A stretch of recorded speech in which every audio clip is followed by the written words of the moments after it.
Hello all, welcome to my channel and the first edited video I've ever done.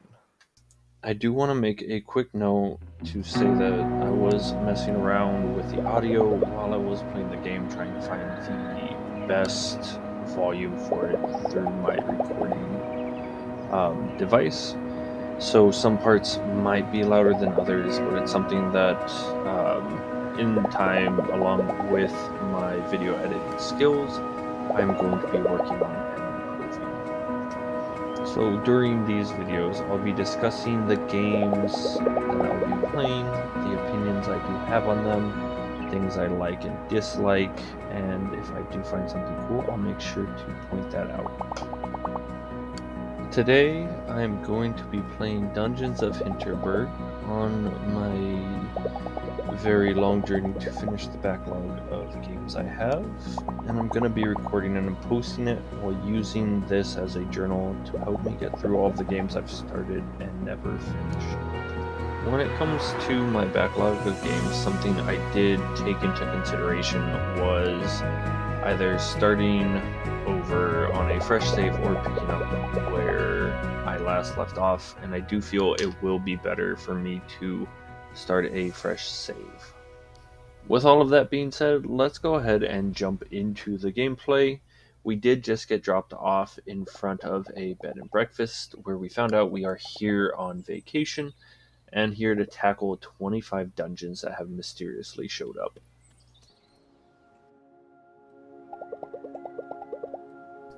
Something so far that I do appreciate is the graphic style that the developers went for.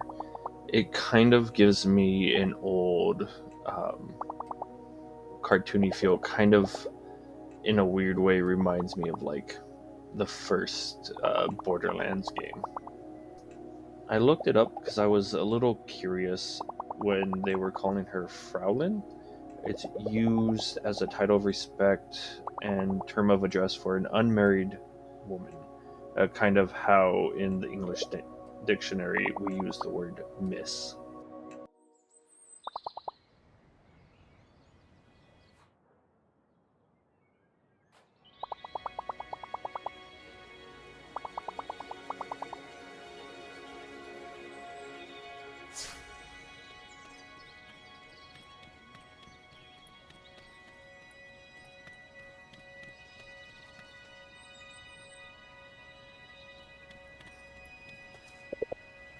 One thing I do like to do in games where they do give you these options is when I can, I will try and talk to every NPC. I'll try and explore every nook and cranny.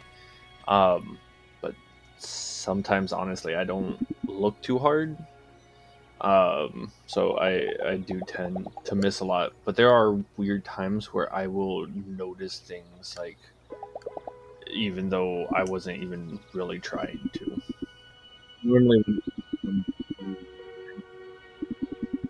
sometimes I'll tend to button mash through it, trying to get through it as quick as possible, because I am a bit impatient when it comes to stuff like that.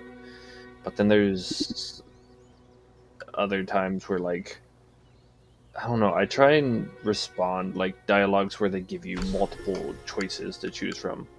I'll normally try and pick the one I best fit for that moment, but like for me I can't decide what fits best because like either a couple of them will fit better or none of them fit at all. But I will say that is the joy about games like these where they give you those options or those chances where you can do that, because then like you can match it to your play style. Some people want to choose all the dialogue options they can and exhaust people's dialogue, which some games reward that. But then there's also some people where they just want to get through the game and experience what the game has to offer outside of dialogue. The enemy design I do find is kind of silly in a good way. Like I like how they look like basically amorphous blobs with like face masks, and that's like how you can tell what type of enemy it is. It is fairly basic, only having a light and heavy attack, but sometimes simple is better. I do find it a bit silly that to restore health and MP, you have to pop open these like sacks that look like they're filled with goo. I did take Klaus's advice and use these goblins or gremlins or whatever they end up being labeled as a chance to practice a little bit of dodging and check how the windows are for their attacks.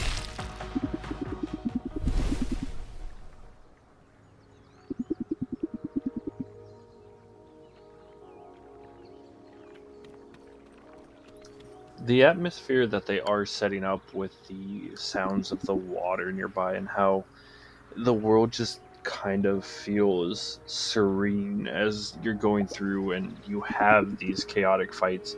It's it's really nice and really like calming almost.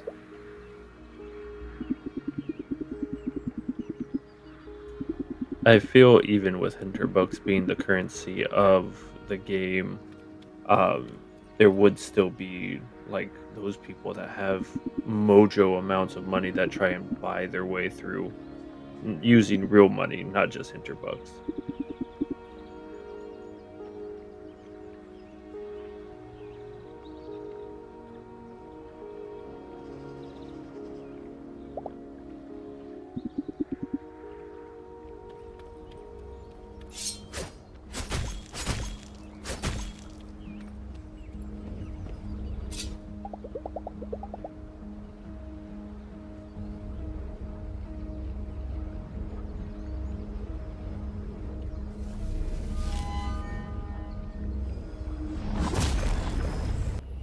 I do think it's a little weird that to exit a dungeon, you have to get a stamp. Like going into the dungeon, it's fine, easy. You just slam your hand into the portal. But when it comes to exiting the dungeon like that, I don't know, a stamp barring your way out seems definitely an interesting choice. And looking at the interior of the dungeon, it definitely feels otherworldly. It feels kind of isolated as well as like it just shows like an area kind of in its own.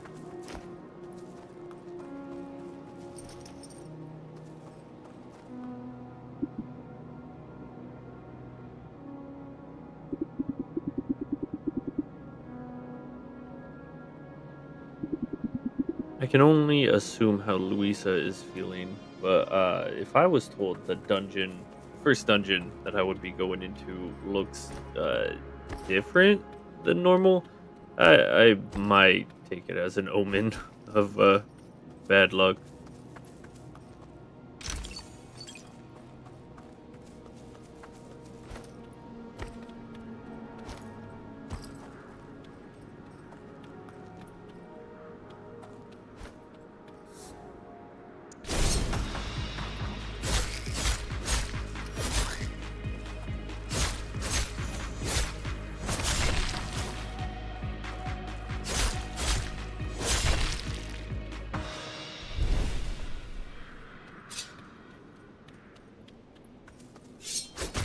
I do so appreciate games that let you pick up a lot of loot, even if most of it is junk and some of it is useful. But it definitely gives the interlude goblin something to look forward to.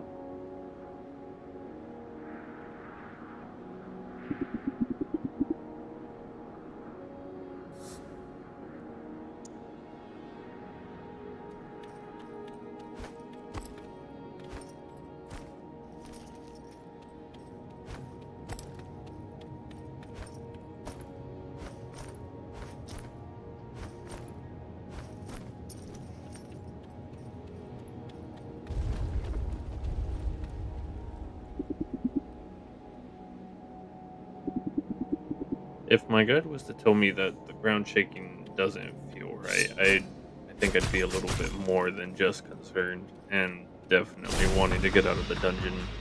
as quickly as possible. This is stamp or not.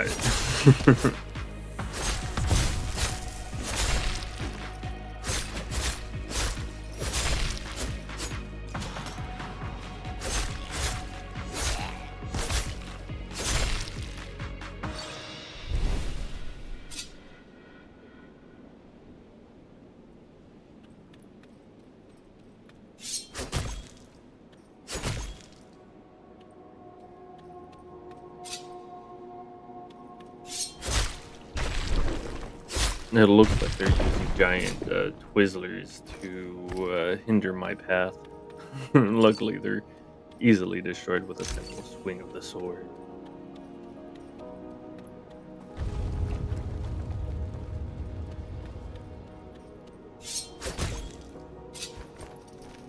Now, when it comes to red vines versus Twizzlers, what do you guys think would be better? Um, Personally, I think red vines are better. Like Twizzlers remind me of movie theaters, like something you get when you go watch a movie. But red vines, red vines are good all the time.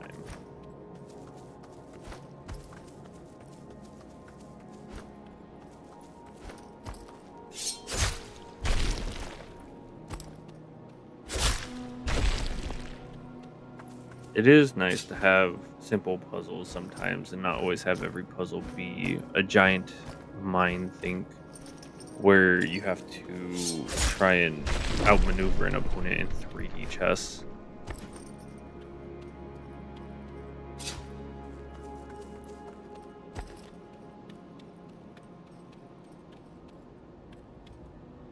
And again, this is where I can kind of point out like this dungeon feels surreal and supernatural. Just everything about it gives non-normal as we've been going through. Weird statues, speed signs in the middle of nowhere for no reason. Definitely not going 80 miles per hour through this dungeon. And I mean, if we're talking about supernatural, I just have to point out the floating rocks that are all around. I mean, not not really normal in everyday life. Well, I guess we can mark down who's been putting up ground Twizzlers barring our way through the dungeon. The dungeon boss, of course. But I don't think he's causing the earthquake that are causing concern in Cloud.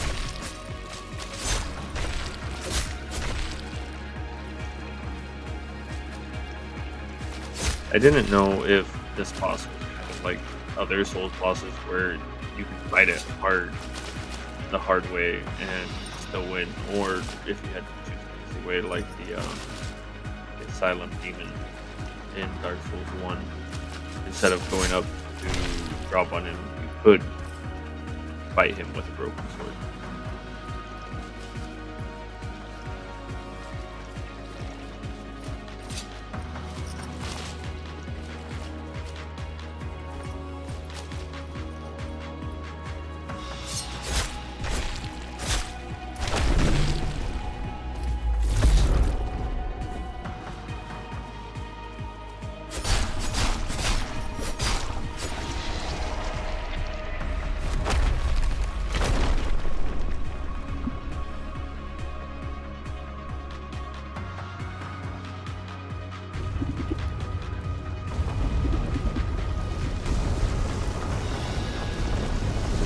Well, it looks like we found out what was causing the earthquakes, I think. Um, but as we are running to the exit gate, that is where this video is going to get wrapped up. I do apologize for how the audio kind of goes louder and quieter. It is something I am going to be working on and improving, hopefully, in the next coming videos. So if you like what you saw, go ahead and subscribe to the channel, leave a like, maybe drop a comment, and I'll see you in the next one.